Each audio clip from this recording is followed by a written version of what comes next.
नमस्कार दोस्तों, मैं हूं आपका सुनील और आप सबका स्वागत है मेरे YouTube चैनल पर। दोस्तों, मैं अपने चैनल पर कोई मोटिवेशन नहीं देता, मैं सिर्फ कन्फ्यूजन से क्लैरिटी तक जाने में आपकी मदद करता हूं। तो दोस्तों, आज की वीडियो स्मार्ट और इंटेलिजेंट लोगों के लिए है और आज की वीडियो शायद कुछ लोगों को पसंद ना आए, लेकिन मेरा काम है आप तक कन्फ्यूजन से क्लैरिटी तक मैसेज पहुंचाना, तो वो हम करेंगे। तो दोस्तों, स्मार्ट लोगों के साथ सबसे बड़ी प्रॉब्लम पता क्या होती है कि वो सब सोच कर रखते हैं और वही सोच उनको डुबा देती है। एक्चुअल में ना वो बहुत ज़्यादा ओवर सेफ चलते हैं और मैंने आपको अपनी एक वीडियोस में बताया भी था कि सेफ्टी ना इंसान की ग्रोथ को रोकती है। यही होता है स्मार्ट और इंटेलिजेंट लोगों के साथ कि वो एक ही टाइम पर सब कुछ सोच कर रख लेंगे और बोलेंगे मैं तो एक साथ कर लूँगा। भाई, ये लाइफ है, मैथ्स प्रॉब्लम नहीं है जो तुम सॉल्व कर लोगे। और यहीं पर वो मार खा जाते हैं और लास्ट में स्टक होकर रह जाते हैं। सबसे पहला रीज़न है कि स्मार्ट लोग स्टक होकर रह जाते हैं, वो है ओवर थिंकिंग। स्मार्ट लोगों की ना एक चीज़ होती है, वो कहते हैं मैंने सब सोच कर रखा है और बाद में मैं एक्शन लूँगा। ये एक लाइफ है। अगर तुम सब कुछ सोच रहे हो और एक्शन डिले करी जा रहे हो, उससे होगा क्या?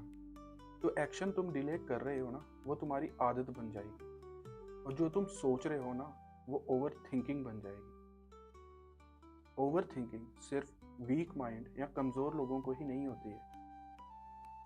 जो लोग स्मार्ट, इंटेलिजेंट या मेंटली स्ट्रांग होते हैं, ओवर थिंकिंग उनको भी होती है और होती भी उतनी ही स्ट्रांग है जितने वो इंटेलिजेंट होते हैं और उससे बाहर आना भी उतना ही मुश्किल होता है। Reason 2, fear of wasting potential.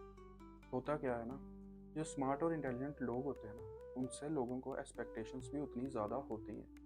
बचपन से ही उनको बताया जाता है कि भाई तुम स्मार्ट हो, तुम इंटेलिजेंट हो और तुम्हारे लिए ये लेवल सेट है, तुम ये कर सकते हो, तुम वो कर सकते हो। जिस वजह से ना वो जो एवरेज चीज़ें होती हैं ना, उनको तो हाथ भी नहीं लगाते, क्योंकि उन्हें लगता है कि एवरेज चीज़ें उनके लिए बनी ही नहीं है। और अगर कोई भूला भटका एवरेज चीज़ करने भी लग जाएगा ना, तो वो ये चीज़ से पीछे हट जाता है कि सोसाइटी क्या कहेगी, क्योंकि इस एक एक्सपेक्टेशंस बन गई है ना सोसाइटी की तरफ से और वो बातें उनको इफ़ेक्ट भी कर रही हैं, जिस वजह से ना वो किसी भी काम में हाथ नहीं डालते हैं और फिर उसी डर में ना वो कुछ स्टार्ट ही नहीं करते और बाद में क्या होता है, पोटेंशियल वेस्ट हो जाता है। क्योंकि वो स्मार्ट और इंटेलिजेंट आदमी तो सिर्फ सोच रहा है और सोचते सोचते उसको ओवर थिंकिंग होगी, ओवर थिंकिंग की उससे उससे कोई और प्रॉब्लम बन जाएगी पर वो एक्शन नहीं ले पाएगा।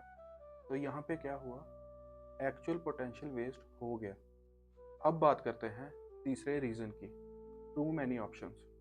स्मार्ट लोगों के पास ना हमेशा से एक्स्ट्रा आइडियाज़ और एक्स्ट्रा इंटरेस्ट होते ही हैं, क्योंकि वो स्मार्ट हैं। ऑब्वियस सी बात है, और लोगों से भी उनको बोलने को तो मिलता ही है, जिस वजह से वो एसी में फंसते जाते हैं। और जब इंसान स्मार्ट होता है ना, तो उसको सब कुछ पॉसिबल लगता है। दोस्तों, ये बात याद रखना, जब तुम्हें सब कुछ पॉसिबल लगने लग जाएगा ना, तो तुम्हारे में एक चीज़ आ जाएगी। वो चीज़ क्या होती है पता है? सब कुछ कैजुअल लगने लग पड़ता है। मैं ये भी कर सकता हूँ, मैं वो भी कर सकता हूँ, और यही चीज़ तुम्हें बाद में मरवाती है। क्योंकि जब हर चीज़ कैजुअल हो गई तो प्रायोरिटीज़ तो कुछ रही ही नहीं, क्योंकि वो तो सब कुछ कर सकते हैं। और आपको तो पता ही है, मैंने पहले अपनी वीडियोस में बताया, क्लैरिटी हमेशा ना ऑप्शन कम करने से आती है, बढ़ाने से नहीं। अब बात करते हैं रीज़न 4 की, आइडेंटिटी अटैचमेंट। जैसा कि मैंने आपको पहले बताया था, इंटेलिजेंट और स्मार्ट लोगों से ना हमेशा एक्सपेक्टेशंस रखी जाती हैं लोगों द्वारा, और जब भी वो कोई काम करने लगेंगे, उनको हमेशा एक चीज़ दिमाग में आएगी कि लोग क्या कहेंगे, सीख नहीं पाया, ये नहीं कर पाया, कुछ अचीव नहीं कर पाया। तो ये चीज़ें भी उनको काम करने से रोक देती हैं, क्योंकि भाई स्टार्ट हमेशा छोटे से ही करना पड़ता है। जितना मर्जी बड़ा इंसान होगा ना, उसको अगर सक्सेसफुल बनना है और अगर कोई हाई लेवल की चीज़ करनी है तो शुरू तो स्मॉल से ही करना पड़ेगा ना। अगर तुम स्टार्ट ही नहीं करोगे तो वहाँ तक पहुँचोगे कैसे। तो दोस्तों याद रखो, स्मार्ट लोग इसलिए नहीं फंसते क्योंकि वो कमज़ोर होते हैं, वो फंसते इसलिए हैं क्योंकि वो परफेक्ट मोमेंट की वेट कर रहे होते हैं और परफेक्ट मोमेंट कभी आता नहीं है और वो स्टक ही रह जाते हैं। और अगर तुम भी स्मार्ट हो और स्टक हो चुके हो तो कमेंट में लिखो मूव। तो दोस्तों आज की वीडियो कैसी लगी प्लीज़ कमेंट करके ज़रूर बताना। Please like share and subscribe. Stay safe, stay healthy.